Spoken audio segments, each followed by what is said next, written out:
Okay, I got another game for you. Faustino Oro, as you may know of, is playing against another Grandmaster. So Faustino Oro, the 9-year-old boy, fastest player in history to become a Grandmaster, playing against this Grandmaster from Argentina. So both of them are actually from Argentina. This gentleman has been a Grandmaster since 1996. So 20 years before Faustino was even born. But yeah, this is a 3-minute game that they just played. This is a 3-minute game that they just played here yesterday. So Faustino Oro with the black pieces playing against the Grandmaster with the white. And so we have the 4 knights to start the game. So, attacking the center of the board, developing the pieces efficiently. You kind of know where your knights are going to go in the opening. By the way, yeah, don't dive off of moving boats into shallow water. Yeah, that was a bad move. But yeah, so, you kind of know where your knights are going to go. You're going to put them on f6. You're going to put them on f3. You're going to put them on c3. You're going to put them on c6 in most situations, unless for some reason you're not allowed to. There's some sort of an attack. But so it's usually good to develop the knights first. This is actually the absolute best move in the position, which is kind of counterintuitive. But yeah, not exactly directly attacking the center of the board. The 9-year-old continues with bishop to b4, also the absolute strongest move as judged by Stockfish.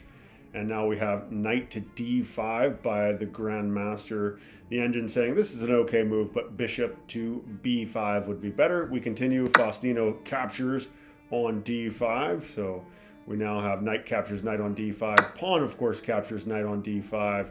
And Faustino goes ahead and plays pawn to d4 instead of moving the knight. We have pawn captures on c6 by the Grandmaster, and Faustino goes ahead and plays pawn captures on f3. We now have queen captures f3 by the Grandmaster, and Faustino is forced to kind of mess up his pawn structure here with d captures on c6 by the 9-year-old. You can see the engine does suggest that a better move would be queen to e7, although Faustino's move is just fine. We have pawn to c3 by the Grandmaster. That's the best possible move. And Faustino moves his bishop back to d6, also the absolute best spot for that bishop. We have pawn to d4 by the Grandmaster, and Faustino goes ahead and castles. Again, the engine likes just moving the queen to e7, checking the king, but we'll continue. The Grandmaster plays bishop to d3, and Faustino now puts his rook on e8, checking the king. This is the absolute best move in the position. We have bishop to e3 by the Grandmaster, and Faustino develops his bishop to e6. Castles by the Grandmaster, best possible move to make there. And now pawn to h6, just keeping that bishop from ever being able to come in. And now we have pawn to c4 by the Grandmaster, and Faustino develops his queen to h4. We have rook to d1 by the Grandmaster, and Faustino counters with rook to d8, best possible move and under the circumstances. Pawn to b3, also best possible move. And now Faustino plays somewhat of a strange move, pawn to a5. The engine suggesting that actually pawn to h5 would have been a better way to go, but we'll continue with what happened on the board. By the way, that's just saying it's an inaccuracy. So that question mark with a exclamation point, it's saying it's an inaccuracy, not the absolute strongest move in the position. And you wouldn't necessarily expect these two to be playing the absolute best move. They're playing super fast. So far, for all these moves, they've only used just over a minute on their clocks. The Grandmaster moves his bishop to f5. Again, supposed to be an inaccuracy. As you can see, rook to e1 would have been better here. Faustino goes ahead and plays pawn to a4, which is an okay move, although queen back to f6 would have been stronger. We now have rook f to e1 by the Grandmaster, and Faustino does capture on b3. So we have a captures b3. We have a captures b3 by the Grandmaster, and now queen back to f6 by Faustino. And, this is a fine way to play. It does say it would be slightly better to go ahead and capture the bishop, but we continue. We have bishop to E6, or excuse me, we have bishop to E4 by the Grandmaster. And now Faustino plays his queen back to H4 once again. We have bishop to F5 by the Grandmaster. And as you can see, it's suggesting that bishop back to C1 would be better, but this is an okay move in the position. And Faustino actually blunders here by playing rook to E7. Maybe you can pause your video and figure out why that's a blunder. How can that be a blunder? See if you can find the move. But hopefully you pause your video. But yeah, this just traps the bishop. The pawn can come in here, and yeah, the bishop is trapped. So that is why it was a mistake. But the Grandmaster misses it. So they're playing this speed chess, which I don't recommend that you play speed chess unless you're going to go back and analyze your games and learn from your mistakes. It builds bad habits. But here, yeah, the Grandmaster misses the move, pawn to C5, and Faustino still has chances in this game. We have rook to A1 by the Grandmaster, and now Faustino plays rook to E8, and I should say rook D to E8, and he should have actually just captured the bishop here, so this was a mistake.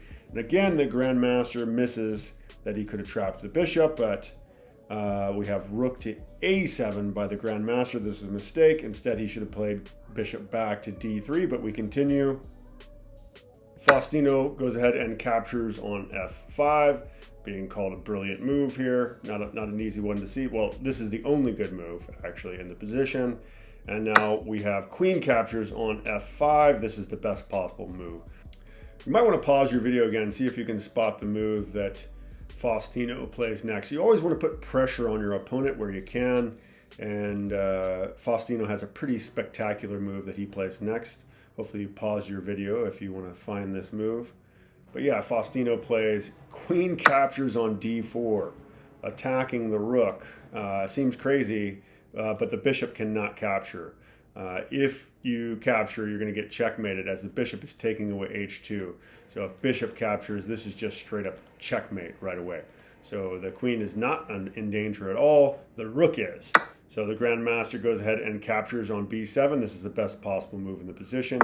And Faustino plays the best move as well. Queen to C3. And now the Grandmaster drops his rook back to F1. Not the best way to play. Could have kept it more active by moving to D1, but we'll continue. Faustino plays pawn to G6, and this is being called a miss. He should have instead just taken the bishop. Let's take a look how that would have worked out.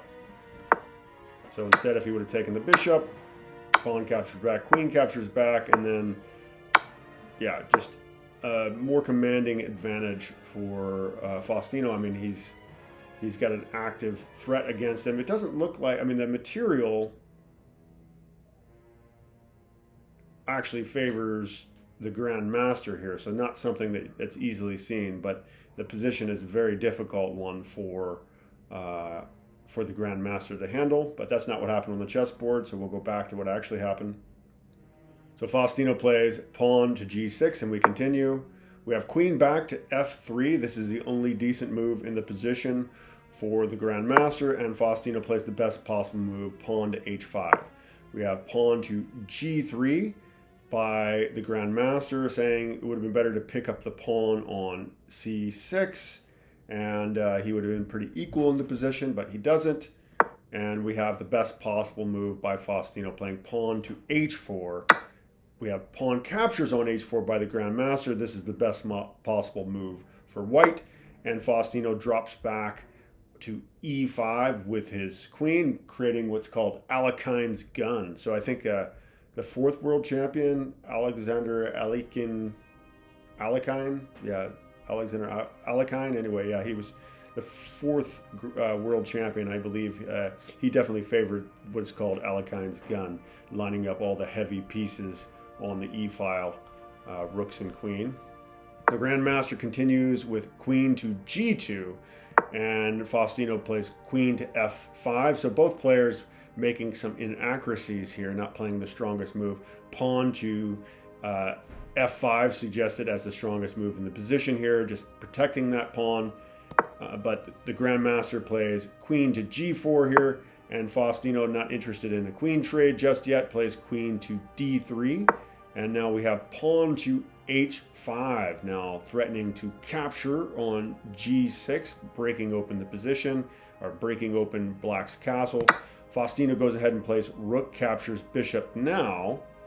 And this is being called an inaccuracy, saying it would have been better to just attack the queen by playing rook to e4. But we continue. We have pawn captures on e3 by the Grandmaster, and Faustino captures the pawn on e3 with check. We have king to g2 by the Grandmaster. This is a mistake. He should have went into the corner here. And Faustino plays queen to e5. And, you know, this is definitely the best move in the position. And Faustino is down material technically here. He's down a bishop for a rook, but he's got a surprise for the Grandmaster, who only had, well, the Grandmaster still has 40 seconds on his clock, and Faustino just with 29. The Grandmaster plays king to e2. This is a mistake, and he's in big trouble. Faustino plays queen to h2, and the Grandmaster plays king to f3. Go ahead and pause your video if you want to spot the Grandmaster's next move. He should have played queen to g2 here, and he would have probably been okay. Well, no, he still wouldn't have been okay. He still would have lost, but he would have survived longer here. Did you find Faustino's next move? I hope you did. Pause your video to find that. But yeah, that's just a tailmate there. I definitely have videos on, this would be a dovetail mate, the bishop kind of making the unfortunate tail there. And that is checkmate. So Faustino Oro, he plays with a performance of 29.50 and beats this Grandmaster, who actually played a decent game. He said his performance was about 25.50, but not enough to beat this 9-year-old today. All right. Well, thank you for joining me for that. I hope you enjoyed it. Please check out legendarychess.com. That's my website if you're interested in taking any chess classes for you or your kiddos. I've been teaching chess classes for more than 10 years now to students all over the world. So I'd be happy to have your kids or have you join me as well. Anyway, thank you for checking that out, and I'll see you in the next one. Bye-bye.